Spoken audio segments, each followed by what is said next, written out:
Hello, everyone. Welcome to Progress Junior Golf with Live Sport Now and the England Golf Young Ambassadors. My name's Steve Jackson, and this is Ian Waterhouse. Hello, everybody. It's coming home. It's coming home. I know it's nothing to do with golf, but don't care. I know we've just drawn 1-1. Sorry if you're about to wanted to watch this a little bit later, but we've just drawn 1-1 with Denmark.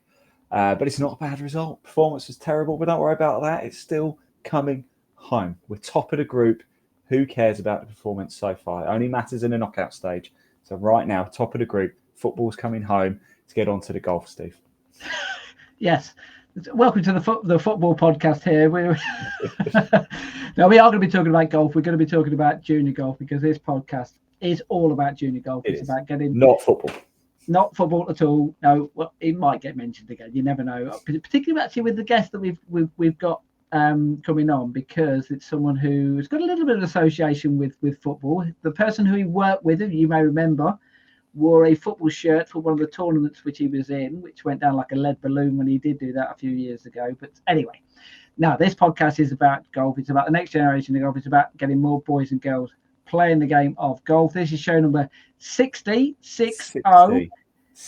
Can you believe that? 60. Absolutely. Yes. Unbelievable. We're doing pretty well. And within those 59 shows we've done previously, we've done lots of subjects whereby we've covered specifically out and out junior golf. We've done ones we've done ones on tour golf. We've done ones on various other things as well. This is a bit of a combination one, but this is probably one of the most interesting ones which I think will be that we've ever done, because we're going to be talking about caddying. And we are going to touch upon caddying in junior golf because, you may be surprised the fact that you can actually caddy in junior golf. Some people think, well, that doesn't happen. Well, of course it does happen, because you tend to have parents caddying for juniors and things like that. So we'll be touching about that a bit later on. But we need an expert. And Ian, are you an expert on caddying? Have you ever caddied? No. I played yesterday. And do you know who caddied for me? Yes.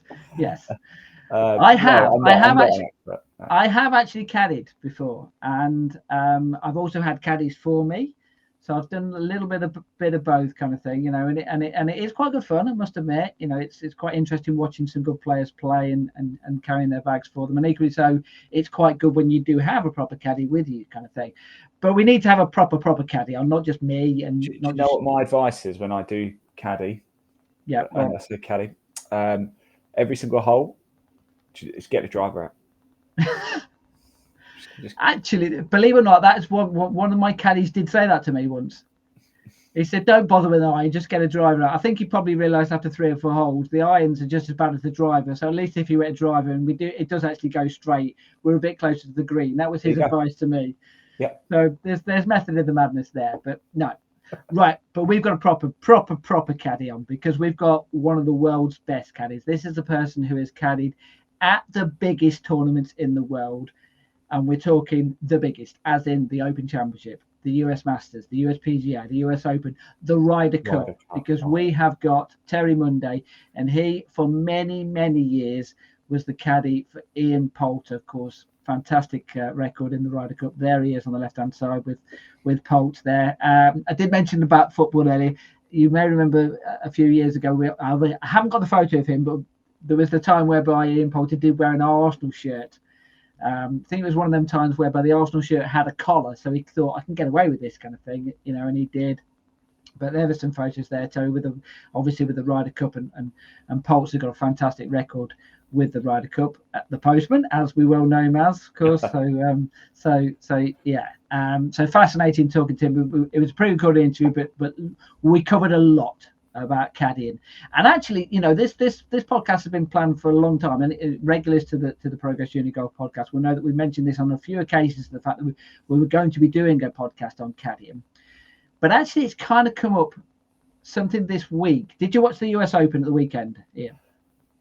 Yeah, I mean, I watched bits of it. I had a busy week, actually. I was at Silverstone on Saturday, Sunday, and then of course I watched the England game, and then I turned over to watch the last sort of 9 holes or so of the US Open. Paul Rory. Exactly. But that's what you get for Simon Live. Yes. Now, this is the point, actually, because Ian Carter is the BBC golf correspondent. He wrote a fascinating column piece on the BBC website, and he was talking about Rory McIlroy, and he was talking about the fact that his boyhood friend Harry Diamond has been his caddy for many years, but hasn't actually caddied for him winning a major tournament in those 10 years. I mean, they've won all sorts of things: World Golf Championships, the Players' Championships. Obviously, been very successful in the Ryder Cup. Won season-long titles both on both sides of the Atlantic. So he's obviously done fantastically well as his caddy. There's no doubt about that. But at the same time, Ian Carter raised the point about whether it's something whereby he needs to look at possibility of changing his caddy and bringing in a more experienced caddy. I think if I use some of the phrases which Ian Carter said, many contend that he should have a gnarled, experienced bagman at his side, someone who simply would not allow a meltdown such as the one that we witnessed in North Carolina at the US Open. Now, that might be a little bit strong, but he's got a point there in the sense of, is the caddy helping him? Perhaps a more experienced caddy might help him in those scenarios. And these are the hang on, Steve. Okay. I know this has nothing to do with juniors, but it does have an effect on juniors as they grow up. Rory McIlroy, I like Rory, by the way. This isn't a dig out Rory, by the way, because he's achieved far more than I could ever do in the game. However, he's not a rookie, Rory McIlroy. No. He's not a 21-year-old. He's not Ludwig Aberg, who's just starting to make a name for himself and will make rookie mistakes, and that's forgivable. This is Rory McIlroy. He's the PGA Tour's ambassador. He is the front figure. He's the leading light for golf. He has been there. He's done it. He's bought the T-shirt. He's done this. He's done that. He shouldn't need a caddy to be able to hold him together anymore. Now, I think caddies, the experience of caddies and the value of caddies is vital in junior games when you can get it, and for rookies on tour as well. Up until maybe you've played, 40, 50 PGA Tour events, then you need to be, it's an individual game, is golf, by and large, isn't it? It's an individual game of golf. Now, I don't think it matters who would have been on the bag. The caddy cannot help Rory McIlroy if he's going to miss a putt from 2.5 feet. No. And to be fair, it's the same thing Ian said. Is the fact that the caddy can't be blamed for the two the short putts he missed during those last few holes or so. But obviously he does make the point of the fact that a good experienced caddy is key, and we will hear from an experienced caddy. So obviously it's interesting your point of view. Obviously we still want to preempt what Terry Mundy said, because obviously he talks about what he does with players and how we make sure that they do the right things on the golf course and they get themselves in the right way, kind of thing. And then he does talk about junior golf and how important it is for that. But well, can I, before we get on with that, Steve, actually, because as ever, this is an interactive show, so tell us whether you agree with my opinion of it or whether you think I'm wrong. And tell me if I'm wrong. By the way, I'm not a professional golfer, so I don't know. I've never had a caddy, so. I'm only saying from what I look as a journalist from the outside in, thinking here's an experienced sports person here who a caddy will always help, will always benefit, of course, but they should be experienced enough now to be able to handle these situations. So whether you think I'm right or wrong, let us know. The comment section is open at Live Sport Now on YouTube. That's the best place to do it. Just comment in the live chat section. If you do, we can show your comment on screen. We can see them. There's a link in the text of this broadcast that will take you straight through there. Or you can just scan that QR code just above my finger right there. Scan that. Again, it will take you straight through to where this is playing on YouTube if you're not already there. Comment in that chat section so we can see it and we can pop it on screen and give you a shout out as well. Let us know your opinion. And if you hear anything from Terry during the videos that we're going to play out and want to have your say and give us something to discuss, please put them in the chat section at any point. We can see. We definitely want to hear from you. And if you are watching it live spot now on YouTube, hit that little subscribe button as well. Steve. Fantastic. Right. First things first, then let's do the junior golf news, though. We'll start in Scotland. So the St Andrews Links Trophy. We've got the winner. Got a photo of the winner. It was Seb Cave from Coxmoor Golf Club. He's actually a Warwickshire golfer, but he does represent Coxmoor, which is a Nottinghamshire club. Played on the new and the old course up at St Andrews. He shot 66 on the new course, 69 on the old course, then 75 on the old course, and then finished with a 71, won by 2 shots. Fantastic field, actually, because he finished ahead of Harley Smith and Callum Scott were both a couple of shots behind. And I think I'm right in thinking that gets him a step closer to actually qualifying to play in the Open Championship, which takes place at Royal Troon. They base it on, I think, on 3 amateur competitions. So well done to Seb for getting a little bit closer to playing at the top level. I think Seb's 19 years old. I think his birthday was the day after he won that. So that's a happy birthday present there for winning Seb, that as well. Well done, mate. And obviously a lovely photo there on the bridge on the 18th hole there. By the way, on the 18th hole there in his second round, he got a birdie on the 17th hole. And that, I think there'll be a few pros over the years who will settle for that on a birdie on the 17th hole. I'll tell you what, the way I was striking the ball yesterday, Steve, I reckon I might have got a birdie there as well. Yes. Yeah, I've heard from your caddy the fact that he's taking all the credit for that. But yeah. Right, staying in Scotland then. The Barry Douglas Scottish Junior Masters took place, won by Brodie Cunningham from Bothwell Castle, 71, 72, 70.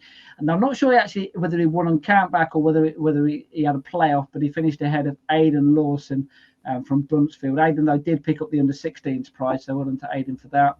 The girls' winner was Abigail May from St Reglas Ladies Golf Club, 73, 72, 77. Melissa Kay and Rosie Maguire were joint second there. The girls' net competition, I know you like me asking you a question, guess a score, and things like that. Love it. So Tara Simpson from Blair Gowrie won over 3 rounds. How many shots did she win by, Ian? Sensible answer is like 2 or 3, but it's never sensible. So I'm going to say 11. Not bad for you. 13 shots you won by. So net 69, net 63, net 75. I think she might even be more than 13 shots ahead going into that final round. Melissa Kay finished. I'll get one right one day. That's probably the closest you've ever been, actually, to be fair. So well done on that. Another competition which took place over in Sweden, the Annika Sorensen Invitational, was won by Louise Landgraf from France. We've got a photo of Louise. Oh, yeah, we do. Sorry, you caught me off guard there. Absolutely. and it's a person who has been mentioned on this podcast on a few occasions because she is a very, very talented and up-and-coming. She's one whereby this is a girl, look, she's already making a name for herself. So it's not one whereby we're suddenly like saying that's one to watch out for, because this is a person who a year ago, you might remember on the Progress Junior Golf Podcast News, we told you about the fact that she became the youngest ever winner of the Ladies European Tour Access Series event. She also won the R&A under 16s amateur championship in April. So a girl who is in seriously good form, 69, 69, 73. She won by 2 shots from Molly Rowling. So well done to Louise. Fowler Series future regional finals. All the regional finals have finished. There was one at Matford Hall, one at the Warwickshire, one at Brockett Hall. The final takes place at the Belfry. The best qualifiers, the one from Cumberwell Park was Archie Griffiths. He finished on 1 under par. Worsley Park was Jeremy Dew on 1 under par. But the best was at Sunningdale Heath. That was Jeff Johnson, 3 under par gross. So well done to Jake.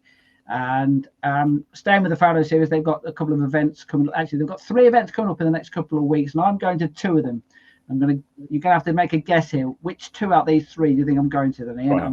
There's Isle of Purbeck, Latvia, or Sweden. Which of those 2 do you think I'm going to? You're going to 2 of them?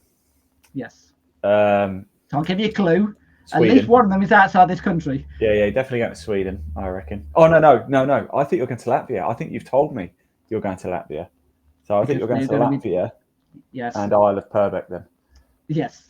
So, yes, we will be doing a Progress Junior Golf podcast on the trip to Latvia. So it'll be interesting to see how they develop junior golf over in a country which is not, by any stretch of the imagination, renowned for its junior golf. So it'll be fascinating to see what they do with junior golf as well. Now, I mentioned Jeff Johnson, him on the British Junior Golf Tour. We're just going to mention a few of the order merit leaders because there's a lot of junior tours out there. He's actually leading one of the order merits of the British Junior Golf Tour. Some of the other leaders are William Lyons, Oliver Smith, Zachary Blaney, Hamza Marfleet, and Shane Cooper. Now, I specifically want to mention Shane Cooper because he's in the under 6 category. And I looked at his name on the score sheet, and it's not down as Shane Cooper. What do you think his name is down as, Ian? So is it obvious? Should it be obvious? No, not at all obvious. Sure. His name is down as the Showman Cooper. Brilliant. And I just think, wow. I mean, golf needs personalities like that. Absolutely. So that's an under 6-year-old who's already got his nickname when he turns pro in years to come. So well done to him. He's from Sheerness Golf Club down in Kent. Some of the other tours as well, they've got a lot of different age categories. So the Robert Rock Junior Golf Tour, for example, they've got 14 different categories of their order merit. The Northern Junior Golf Tour have got 22 different age categories. So I was going to read them out, but I just thought, geez, it's going to take us forever to try and read them all out, kind of thing. But there's obviously some. You've only got an hour, Steve. Only got an hour. Yes, that's it. Absolutely, yeah. I will read out the leaders though for the Junior Golf Scotland though. The 18-hole gross leader is Sabrina Wong. 18-hole net is Thomas Watson. The 9-hole Lewis Allen, and the flag competition, for those who are not aware what flag competition is, whereby they play over 9 holes and basically they take a flag out of them, how many shots they've had after, I think 50 shots normally. When they've reached their 50th shot, they stick a flag in the ground, and whoever's gone the furthest on the golf course, they win the competition. The leader of that competition is Greg McKillop. The Shires Junior Golf Tour, which is one which I'm heavily involved with, the 18-hole gross leader is Liam Greeno, 18-hole net is Harry Thomas, and the 9-hole is Harriet Swain. And I just want to mention as well that this weekend we've got an event with the Shires Junior Golf Tour at Seacroft in Skegness. It's a team event, and the winning team in that, they get the coaching clinic with Charlie Hull, which we, of course, did the podcast on this year. So we need to get Charlie on this. We need to get Charlie on this. Well, we will do at some stage, yes. He's too busy smoking. Yes. Yes, I did see that. I thought, and she's the Shires Junior Golf Tour ambassador. I thought that's probably not something which we want to promote too much. So in her defence, her dad was a chain smoker and still is, kind of thing. So I suppose it's in the family. But anyway, but Charlie's a fantastic ambassador for the Shires Junior Golf Tour. Just forget the fact that she's had a few cigarettes over. She is. No, right. She is. That wraps up the Junior Golf Tour. Go on then. Carry on. One thing, Steve. I just want to give a bit of a shout out. Not really a junior anymore, but somebody whose career we've probably both been involved with for the last 3 or 4 years or so. Of course, I first broadcast her at the English Under-18s. She went on to win it, and then she went on to win the Sunningdale Foursomes. And since then, she's gone over to study at university in America, and she's absolutely ripping it up. Can I just say huge congratulations to Lottie Woad? She is the women's ranked #1 amateur in the world now. So Lottie Woad, congratulations. I know she's not sort of a junior anymore as such, but we've followed her through the junior ranks, and she's sort of been the star name, hasn't she, really, Steve, over the last sort of 10 years, I guess, from junior ranks moving up. What a future Lottie has. She's also a big Leeds United fan as well. So happy days. Well, so there's one good thing going for her there. Yeah, her golf. And actually, if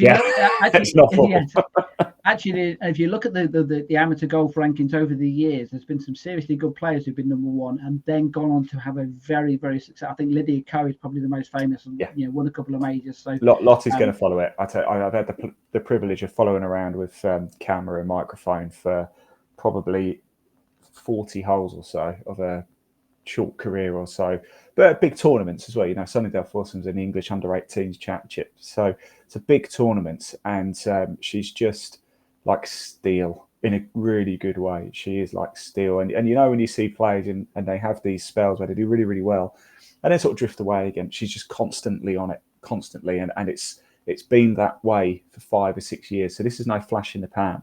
This is set. I mean, everybody would already know the name Lottie Woad, but I tell you, she's just getting bigger and bigger and bigger. Great, well done to her. Leonie Maguire is another former world #1 amateur as well. So, good point. And not a bad player to follow in the footsteps. Right, that wraps up the junior golf news. Then let's get on with the podcast. Let's get on with our special guest. And I interviewed him early this week. He was the caddy of Ian Poulter for many, many years. He does quite a little bit now, or I think he concentrates more on caddying for Sam Horsfield, but he's caddied with the latest European Tour pros as well.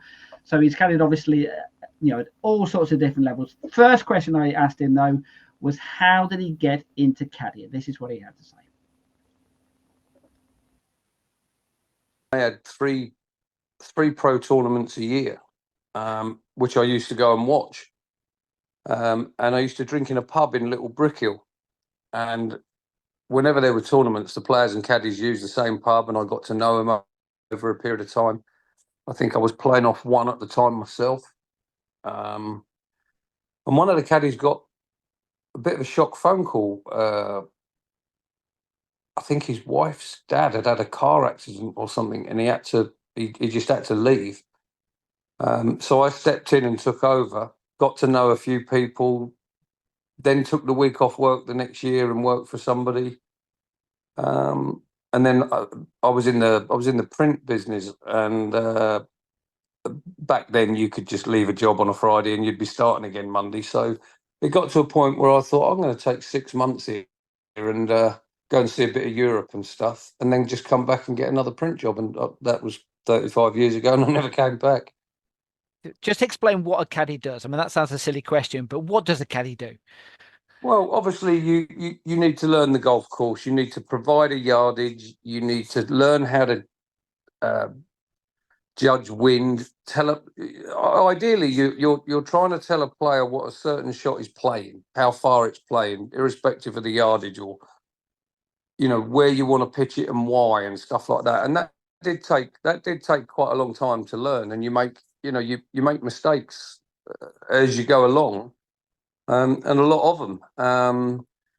And that's why you'll see, the best players employing the most experienced caddies, because they obviously have made all their mistakes and learnt as they've gone along, and they're benefiting from that experience. And I think that's what most players are looking for when they're hiring a professional caddy, is somebody who has basically got all those experiences.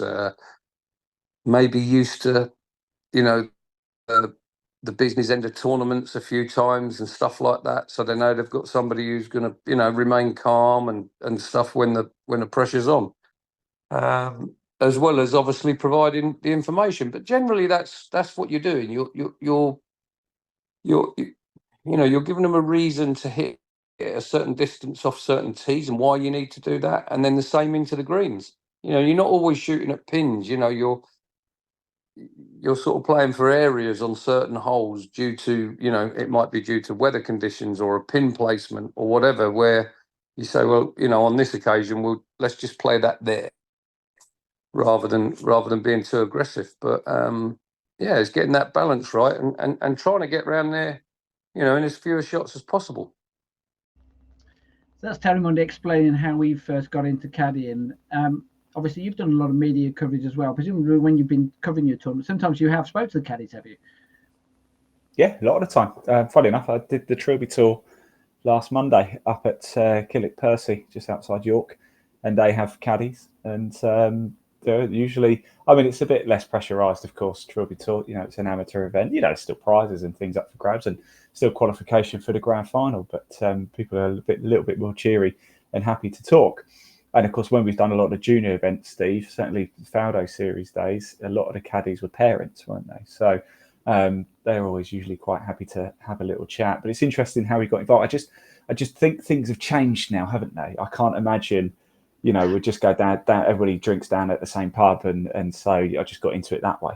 Do you know what I mean? I was decent at golf, and I was just down a pub one day, and it just lucked into it, really, which is not, good on Terry, by the way, because he knows his stuff. And like I said, he was off one himself, so he knew his way around a golf course. Like, I couldn't be a professional caddy because I'm not good enough at golf. Do you know what I mean? Who am I to give advice to somebody who's a better golfer than me? So I think things have changed a little bit, and I actually think caddying is probably it's perhaps more of a career than maybe it used to be as well. I don't know if you maybe agree with that. Yeah, well, Terry mentioned as much there. Right, well, actually, one of the next questions I asked Terry was, we all delve a lot more deeper into this then. What actually does a caddy do? What's a typical tournament day then? What does it involve? This is what he had to say. Get there, if we had a noon tee, about 2.5, 3 hours before the tee time. And I'd get a pin sheet. We were always provided with a pin sheet for the day with the pin locations.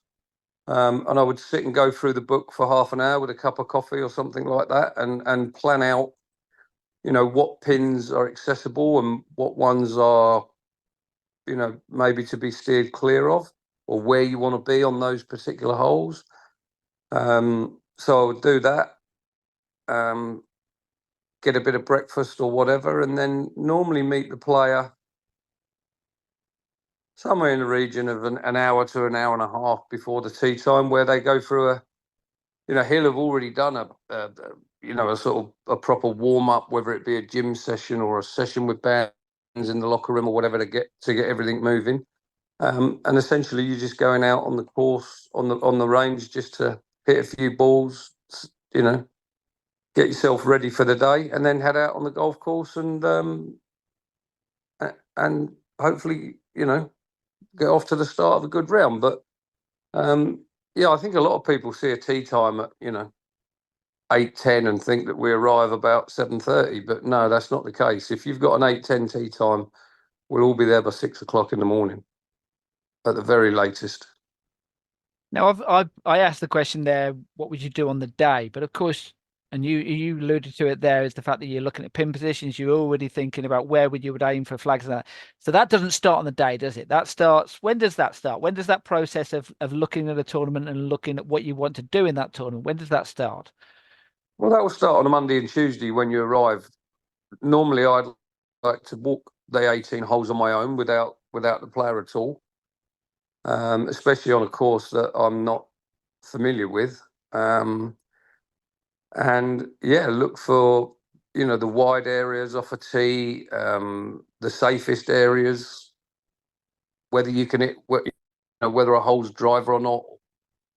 Can we carry this bunker? Do we need to be short of that bunker? Whatever it might be from the tee. Check off a few yardages. Normally do that.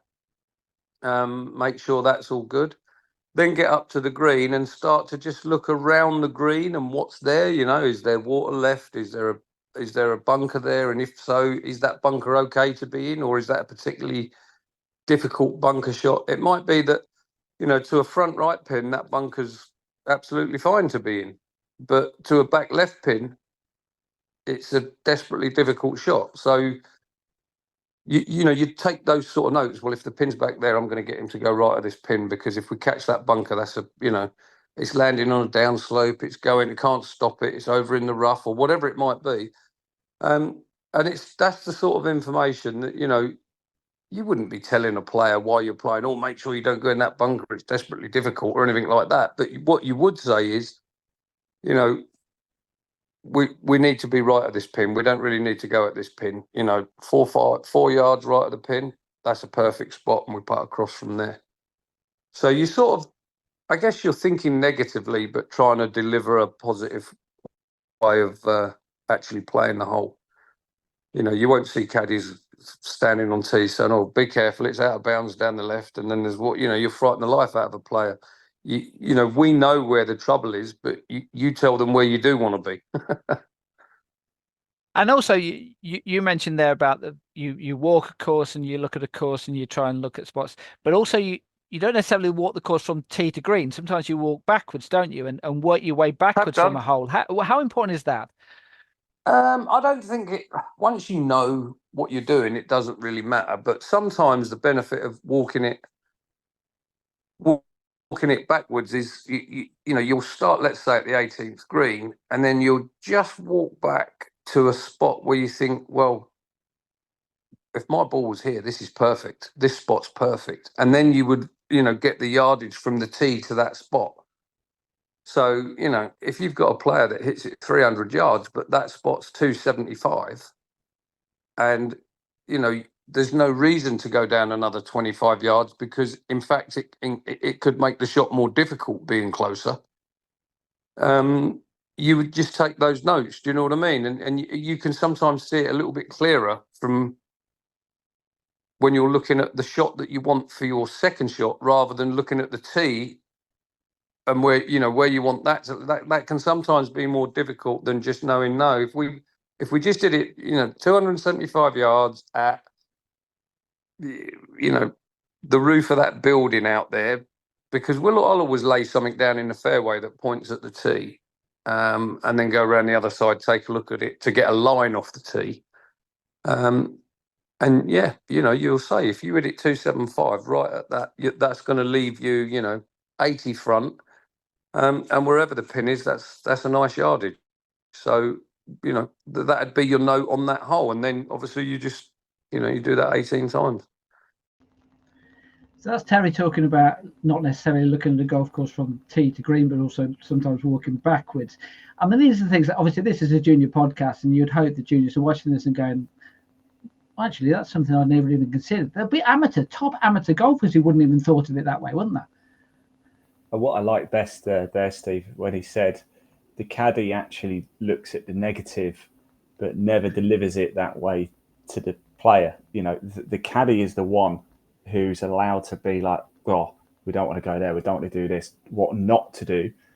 So you almost take that stress away from the player, and you say to the player, right, I know what's bad, here's what's good, and here's what you're going to do. So you get rid of all that negative energy away from them to suddenly think, okay, here's what we're going to do. And it's almost like, we know there's trees left and right, so forget about that. We're not even looking at it. We're not even concerning ourselves with that. We know where we're going to go. And players aren't stupid, like Rory McIlroy will be stood on the tee and he'll know where out of bounds is. But it won't even feature on his radar, will it? But if a caddy were to go up to him and say, well, don't hit it left because, out of bounds, suddenly it would feature on his radar a little bit. And what wasn't there a minute ago, suddenly is there. And even though it's miles away and he's good enough to avoid it by a million miles away, 2% of doubt might have just crept in, which could be the difference, couldn't it? And that's what you need from an experienced caddy. And this is the point I raised to Terry when I was talking about, in particular, someone like the US Masters. Mentioned he's been there with Ian Poulter. How important it is, because the point I raised with Terry was that I said there aren't too many rookies who do very well at the US Masters. You mentioned Aberg this year, who did very well on his debut, but that doesn't happen too often. This is what he had to say on that point in particular about using an experienced caddy at Augusta in particular.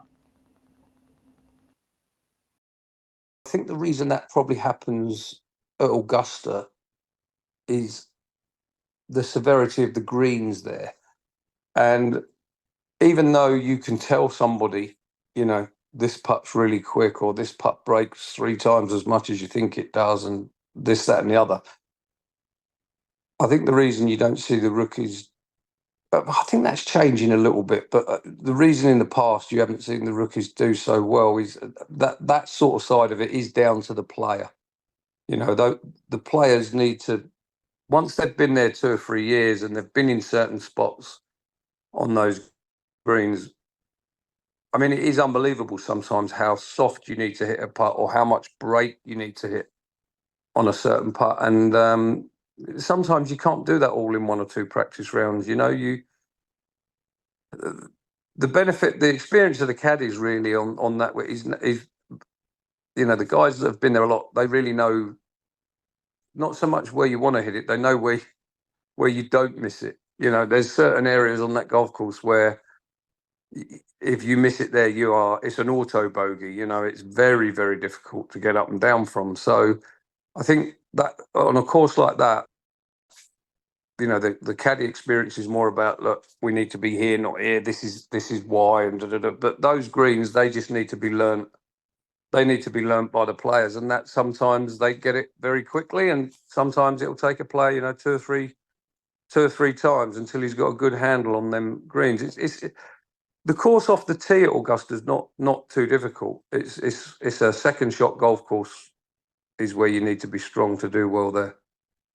And let's flip it the other way around. What about when you turn up at a golf course whereby you and your player never played before? Perhaps it's a tournament whereby no one has really ever played there before, in the sense of it's a completely new venue. How do you look at that? Like I said before, I would go out and walk 18 holes. I would come in on, say, a Monday. We would go out there on a Tuesday. I would tell him what I've seen.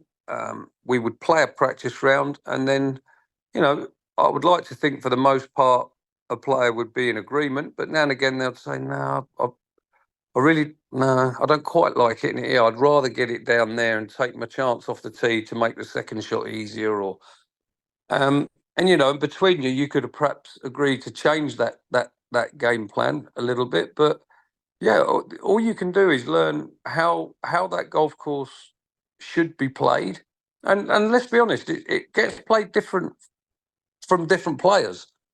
You know, if you're working for somebody that can carry the ball 330 yards, you've got totally different lines and clubs off tees than a player that it's 290.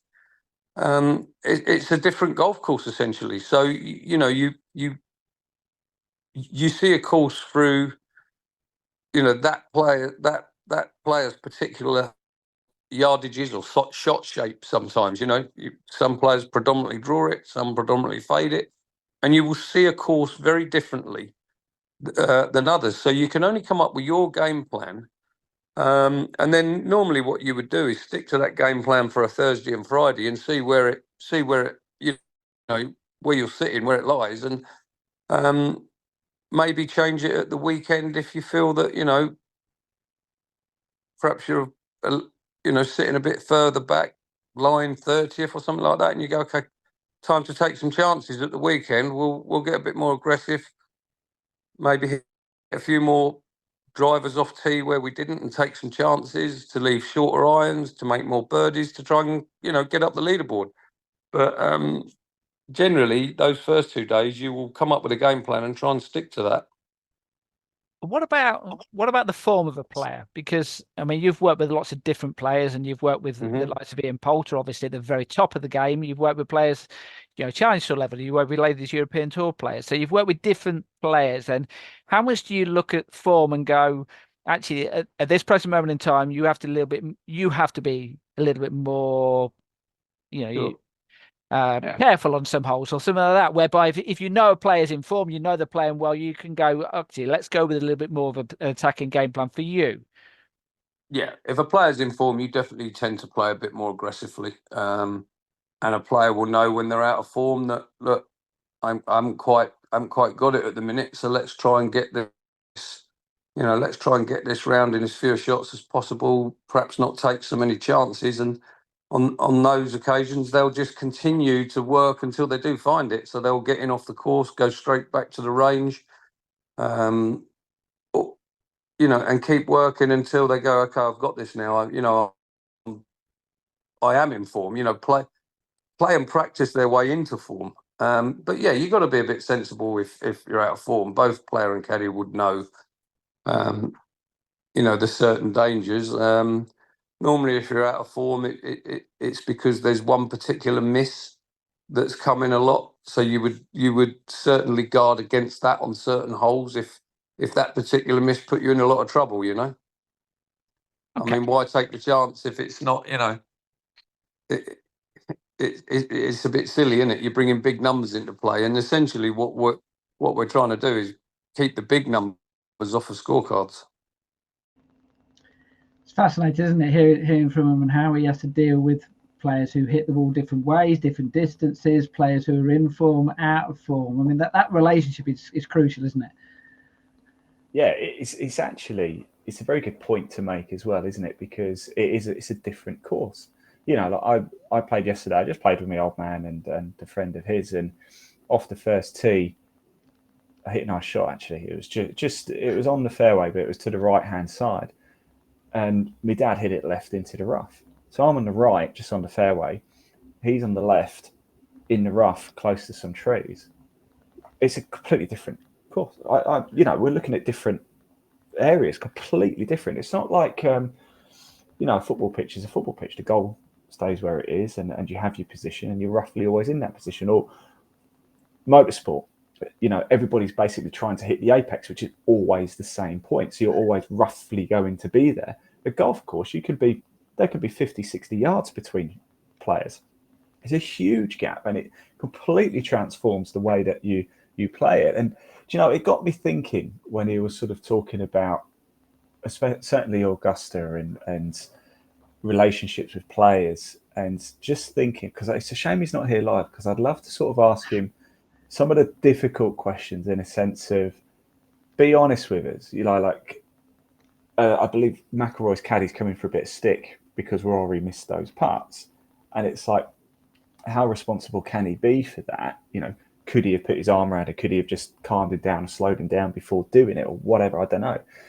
But equally, think from the caddy side of things as well. We all think, oh, it's terrible for Rory. It's terrible for Rory.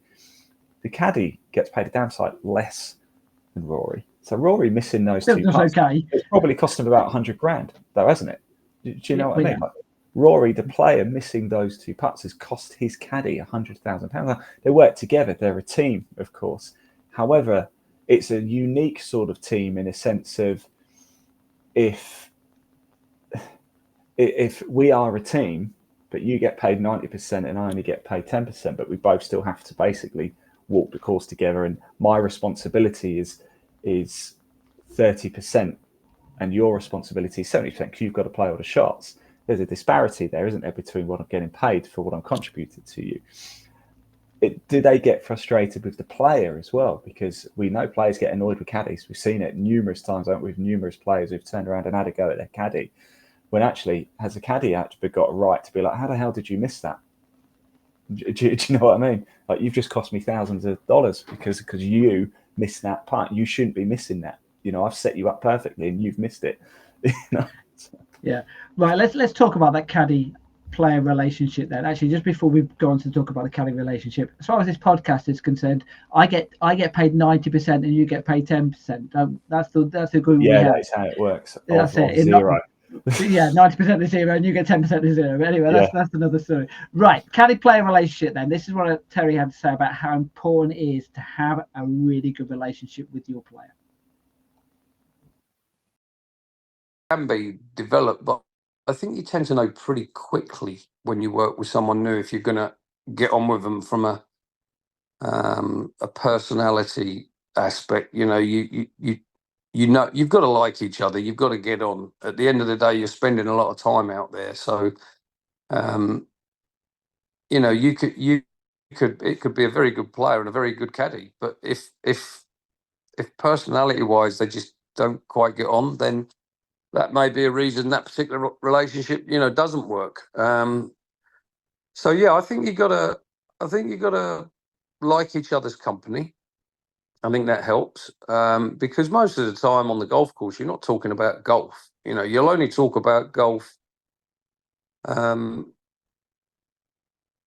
few seconds before, you know, well, basically when the pre-shot routine starts, when you start to get a yardage, you might be talking about football, you might be, you know, pretty much talking about anything but golf from walking off the tee to getting to the ball. So yeah, you've got to enjoy each other's company. And that sort of takes your mind away, or takes the player's mind away a bit from, you know, just too much golf. They don't really want that. They, you know, that they live, eat and breathe that. So they'd be, I would imagine, looking for a you know, some different conversations. So yeah, you've got to get along. But then obviously once you do get to the ball, it's all about the golf and the serious stuff starts. And you know, between the two of you, you agree on, you know, what a certain yardage is playing and where you want to pitch it, and you know, you select the club that goes that far, and hopefully you're getting it right most of the time. This was the part of the interview whereby I went, it starts to become really relevant for junior golf, because I've watched a lot of junior golf. You've watched a lot of junior golf. We've seen parents, caddies. The bit where he said, we don't talk about golf until we get to the ball. That's the bit whereby I see that on a golf course, whereby from the moment they've hit the tee shot, the kid, to the time they get the ball, the dad or normal parent or caddy or whatever is going in their head, you shouldn't be doing this, you should be doing that kind of thing. Whereby that was the bit where I went, spot on. They don't, do they? They just don't talk about. They talk about, you know, I mentioned earlier about Poulter being a big Arsenal fan. I think Terry might be an Arsenal fan as well. I'm guessing that's probably what they talk about pretty much, well, 90% of the time when they're on the golf course. But it probably helps you play better, doesn't it? And this is where I think sometimes perhaps parents don't necessarily make particularly good caddies, and not intentionally. You know, you would never do it intentionally, of course. But, you know, I'm a father myself, and if I was going around, I would want my son to hit the best shot that he possibly could. And if he didn't hit it, I feel that I would probably then say, well, do you know what you did wrong there? And that wouldn't be the right thing to do at all, would it? Because it would just be, Terry said it, I think, in the second video, didn't he, where he said, it's my job to look at all the negatives, and it's my job to be worst case scenario, but then it's my job to deliver to the player all the positives. Do you know what I mean? So he's like the sponge for all the negativity, so it doesn't then go to the player. Whereas I think when parents are caddies for juniors, it's very easy to be like, oh, you didn't quite hit that as well as you could, so next time this is what you get. When actually what you need to do, it's like, right, okay, we're in this position, this is where we are, excellent stuff, let's just walk to the ball, let's just chill out, have a nice little walk, oh, it's nice weather today, isn't it? Get to the ball, right, how are we going to play this? And forget it, because if the juniors hit a bad shot, or any of us, we know, last thing we need is somebody going, well, do you know what you did wrong there? Because all you want to, you know what it's like when somebody tells you, it's like, I know I did wrong, I don't need telling. I get it. But maybe when we get to the next tee, we could then say, right, we remember what happened before, let's make sure we make this one a clean one and just go from there. Right, we are going to talk a lot more with Terry about junior golf in particular and caddying, but just finally though, because he did start talking about there, but obviously the caddy comes into his own when they get to the ball. So this is what they actually have to do, and this is really what a caddy does, and this is fascinating. It's a long answer this, but I asked him about what a caddy actually does when they get to the golf ball. This is what he had to say. So you arrive at the golf ball. I would go off and get the yardage. So I would pace from the ball to a certain distance that I know the front of the green is. So there may be, say, a sprinter down there that's 150 front. I'm 11 behind it. So I come back. You got 161 front, pins on 20, 181 to the pin. Then you discuss where you want to actually pitch that golf ball. It might be 181 pin, but if the greens are firm and it's a bit downwind, you'd probably be looking to pitch that maybe 65, 70. If it's soft and a bit into the wind, you'd be flying that all the way to 81. So straight away, there's a sort of 15, 16 yard difference in where you're landing it, right there. So you agree on where you want to pitch it. Then you look at the wind and decide what that number's actually playing. So, you might have 181 pin, but the green, let's say, slopes away a little bit, or when the ball lands, it's going to release. And then you add a bit of downwind in there. So you might say, well, I only want to land this 168. And there's 12 a help. So that's playing 156. So you might have 181 pin, but you're hitting a 156 shot. But it ends up going 181. or maybe close to it. It may be that you want to be just under the pin, So I'll pitch this at 68 and stop it at, 78, 3 yards short of a back pin. And that 68 is playing, you've worked out it's playing 56. What do I hit? 156. Oh, that's my 9-iron.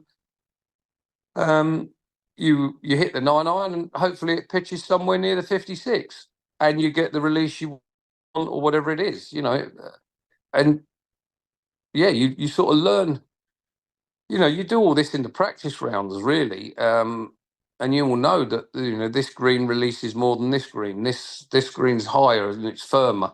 This green's right down in the low area and is shaded by all these trees, so it's a lot softer.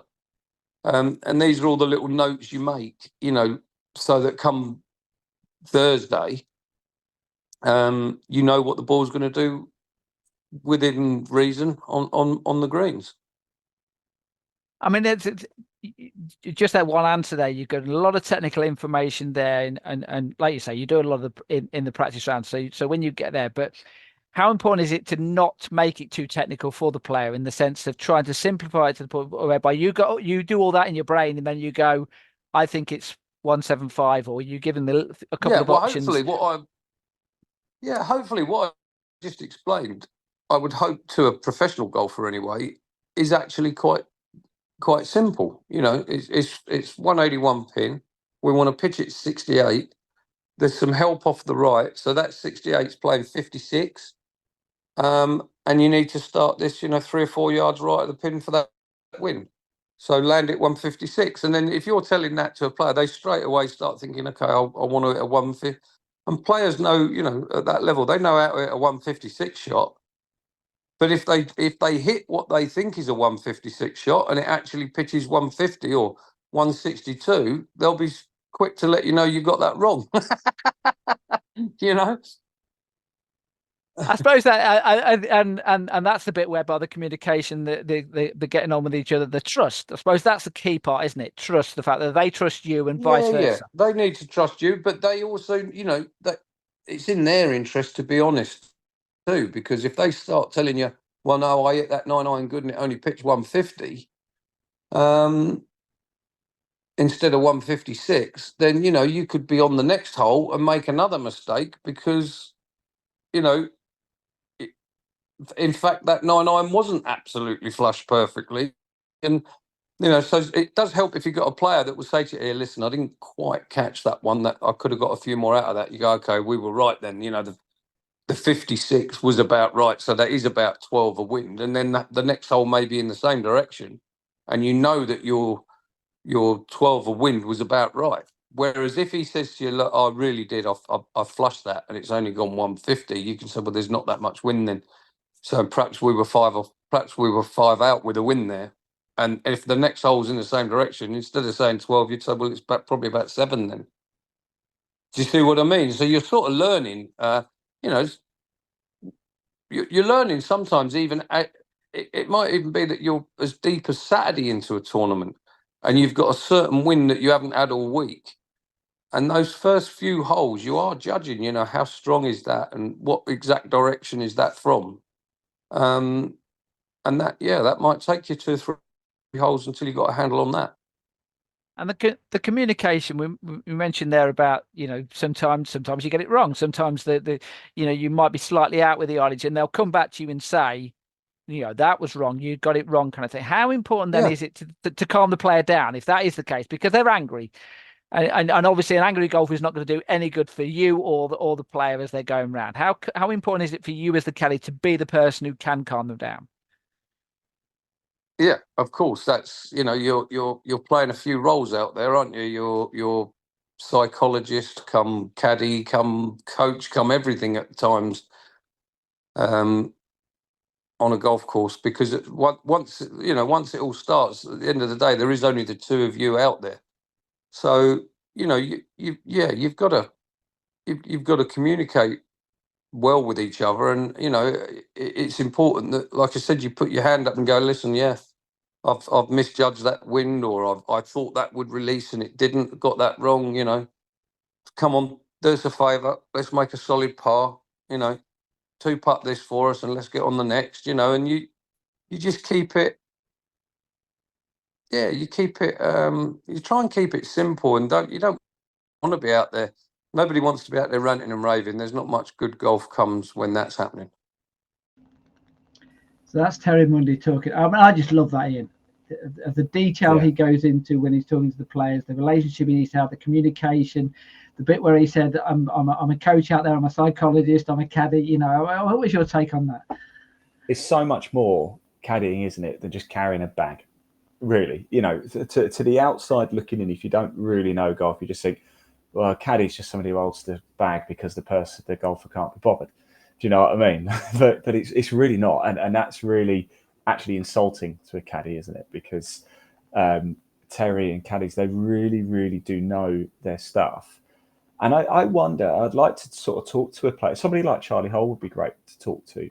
You know, somebody, and Chris Hansen actually would be good. We get him on and find out how much do they actually rely on their caddy and the knowledge that they bring, not just of the course, but of the game as well. Because, you know, I am sure that the player does a lot of their own research too, but a caddy also goes to the next level. They also get paid if the player makes the cut. So there's an income to be made as well. But how much does the player rely on their caddy? I bet there's been some golfers out there, like, you know, the old John Daly's, who probably do no work beforehand whatsoever and just turn up and just be like, I'll leave it to my caddy and, you know, tell me where to go. Because, you know, golf for me is, right, first tee, if it's a par 4 or par 5, it's driver every time. There's the flag, just hit it that way. But for these pros, it's so different. It's almost a different game, isn't it? The research and the time and the effort that goes into it is quite remarkable. And it's a bit of an art form, to be honest, isn't it? Being a caddy, I think it's very much, it's like a team in motorsport when it comes to pit stops. You know, you often hear the driver says, well, it's the team, you know, it's not just me, it's all about the team as well. And actually it's really true, because I sometimes thinking what they should do in Formula One is the driver should have to then get out and do the wheels and stuff like that, and you know, sit at a pump refueling it, and then go into the kiosk and pay for it on a card, and then come out and get back in as quick as they can. But sometimes, and it might be a little bit controversial, this, Steve, but sometimes before listening to Terry, by the way, and this isn't, this is just listening to the knowledge and the depth that he has, but I've sometimes often thought that perhaps pro golf shouldn't have caddies, and it should squarely be solely on the player. Maybe a caddy could, you know, they could have somebody to hold a bag, because as we know, the benefits of, you know, the negativity physically of carrying a bag around a golf course is you know, not particularly We'll give great. them a trolley. We'll let them push a trolley. Yeah, give them a trolley or something. But I've thought, maybe they should do away with caddies and make it solely about the player. But then when you listen to Terry and the numbers, the mathematics, the judging, the wins, the directions, the knowledge that you have to have, actually it's quite a lot for a player to then to have all of that and then go play the shot as well. It's opened my eyes a little bit, actually. Now, obviously, Terry Mundy is one of the best caddies in the world. He's caddied for some of the best players in the world. This is a junior golf podcast. Now, the reason why I wanted to get Terry on as well, because not only that, but he's also a dad. And he's a dad of a junior golfer, a 12-year-old girl golfer as well. So I wanted to talk to him about junior golf and his daughter, and also junior tours and the use of caddies as well. This is what he had to say about being a parent of a golfer and how he's helped his daughter's golf. Fascinated this.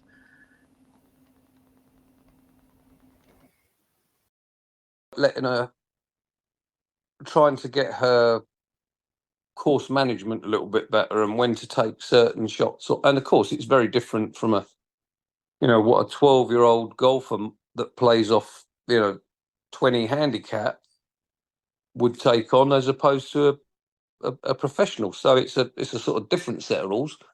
But trying to help again, keeping big numbers off of the scorecard and playing the shot that she's capable of, rather than the one that she's seen on TV.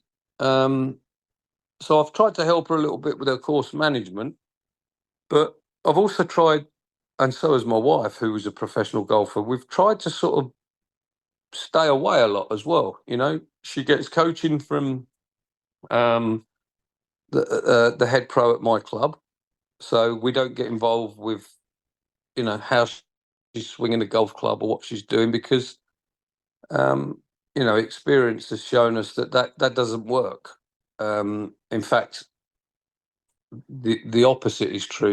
It's that's to your detriment. It just whether it's that children don't really want to listen to the parents. You can say the same thing to her as a coach would. She's just more likely to listen to the coach than she is mum and dad on those certain things. But she knows her mum's been a professional golfer. She knows her dad's a professional caddy. So she does use us now and again, and she will listen. But for the most part, we like to just send her out, have fun, enjoy the game, but remember this little set of rules here, or remember, what I told you about that shot. Why don't you do it like that? It's safer, it's easier, or whatever it might be. So she takes those things on board, but generally I like to just walk around and watch and stay out of the way. And how easy is it to do that, though? There's the difficult Oh God, question. there are times when you think, oh my God, what are you doing? But I think it's important to let them make the mistakes, and then you come in and we'll have a chat about them when she gets in. I might say, I'm trying to think of maybe there's a hole over water and it's 160 yards over water, and she's tried to hit a rescue club over the water, and it might be a hole where she's got a shot on and all that, and she'll hit, and I'll say to her, why did you take that on? Because that was your very best, utility club to get over the water. Any miss was going to bring a big number into play, but you had the opportunity where you could have gone, short of the water, on the green, 2 putts, take your, bogey net par or par net birdie, whatever it might have been, and move on. But, at the same time, I do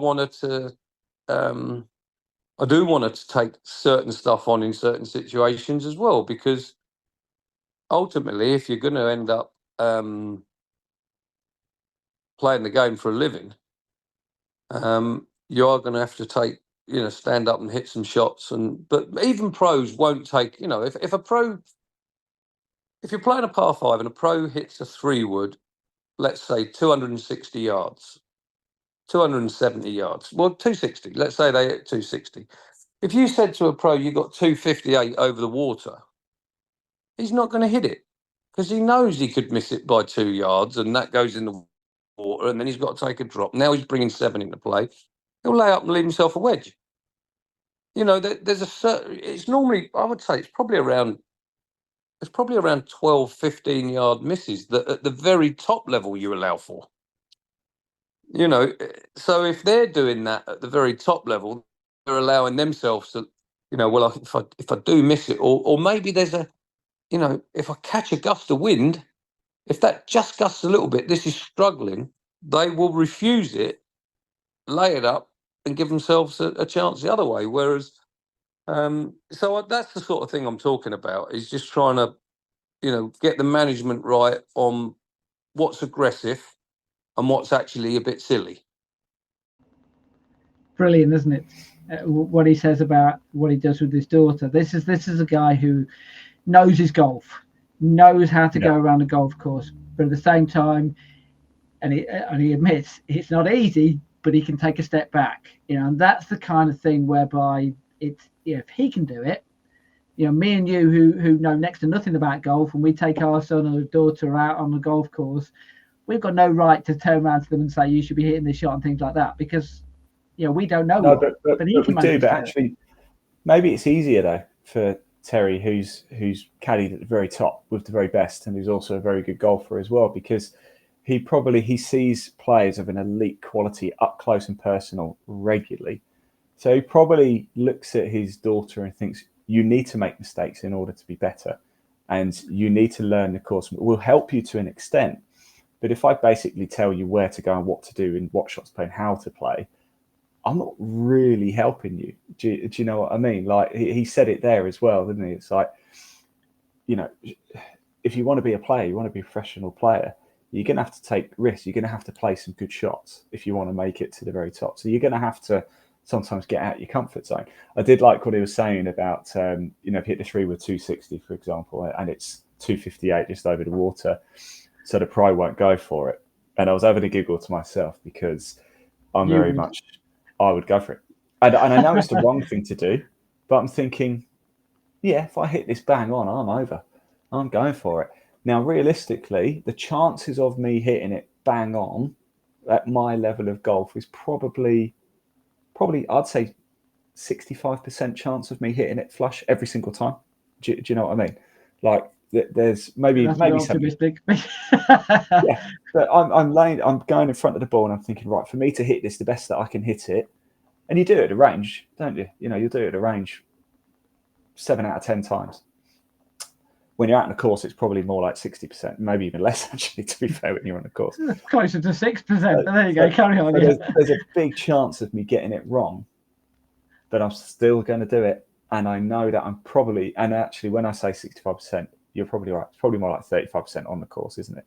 I've probably got a 70% chance of nailing it on the driving range, 35% chance on the course, but I'm still going to do it. And I'll get it wrong 6 out of 10 times. But the 4 times I get it right, oh my God, I'm the greatest golfer in the world.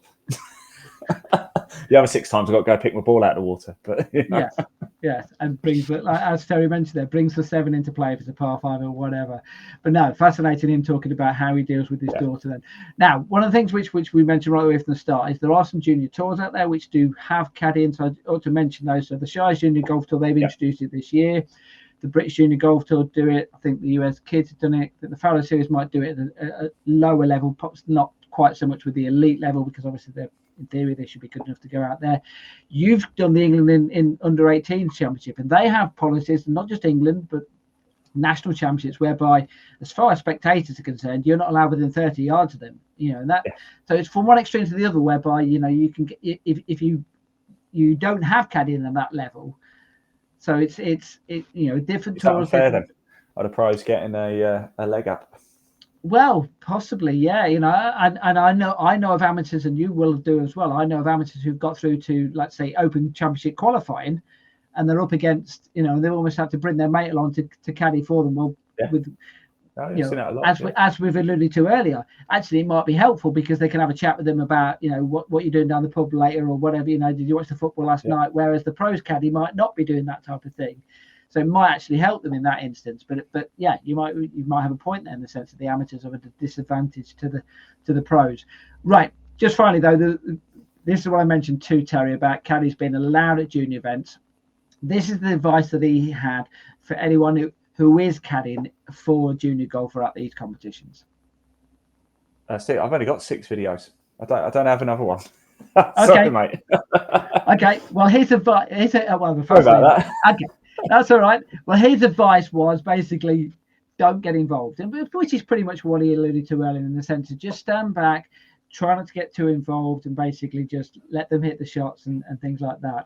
Perhaps if we play this on Sunday, we might find the video and we might actually play it, kind of thing. But no, I mean, I've only got 6. You only sent me 6.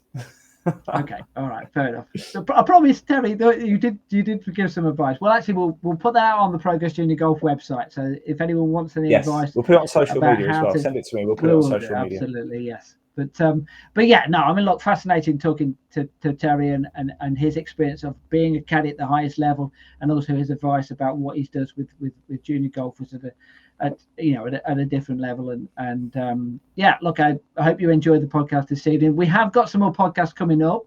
We mentioned earlier, probably going to be doing one on Latvia or international golf. We've done those types of things before. We're going to do one on facilities as well at golf clubs, which I think will be interesting because, it's all one goal talking about, playing on a golf course, but you need to have the right facility to get the juniors to enjoy. I don't know, what's the hardest golf course you've ever played on? Probably the red course in the Berkshire was quite tough for my level. Yes. Yeah. Actually, I played on that golf course, and my 2 playing partners both had an eagle on one hole. Oh, really? I didn't. What made it? Yeah, I had a 7, so my score was twice theirs combined. There you go. So, so we're doing one facilities. We're going to do ones on rules quiz as well. We did the rules quiz previously. Now, something which I won't go into details now. We'll actually cover it in more detail when we get round to it.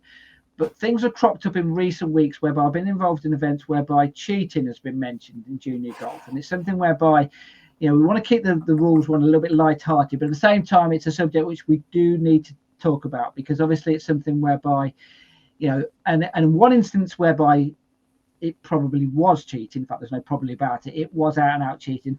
And then the other occasion, it was one whereby just kids getting the scores wrong, inadvertently, whereby but they could have got accused of cheating, and it's one whereby trying to avoid those scenarios, and bringing the rules, doing a bit of the quiz about that will hopefully help. But at the same time, it's something which obviously we do need to go into a little bit more details on. And we're probably going to do one on sponsorship and one on junior golf clothing as well. But there's lots more to come over the weeks and months ahead. We've not quite broken Aaron's record for the longest podcast we've ever had, but we've managed to go more than our 60 minutes. Can I just say good luck to Aaron as well? I saw him last Monday. He joined me at York for the Trilby Tour, so go back and watch that. It's really good. We've got Springs coming up as well on the Monday the 15th of July, but we'll have another episode of this before that anyway. But he is doing open qualifying, so best of luck, Aaron. Absolutely, yes. Best of luck with that. Right, and don't forget, if you want a caddy, Ian's there if you need a caddy to caddy for you. Just go for it. Put out driver, go for it. Yes. Don't use Ian as a caddy. He might learn a little bit in this podcast, but I still wouldn't use him as a caddy. Right. Hope you've enjoyed the show this evening. We shall see you very shortly on the Progress Unit Golf Podcast. Have a good evening. Bye-bye, everybody. Thank you for watching.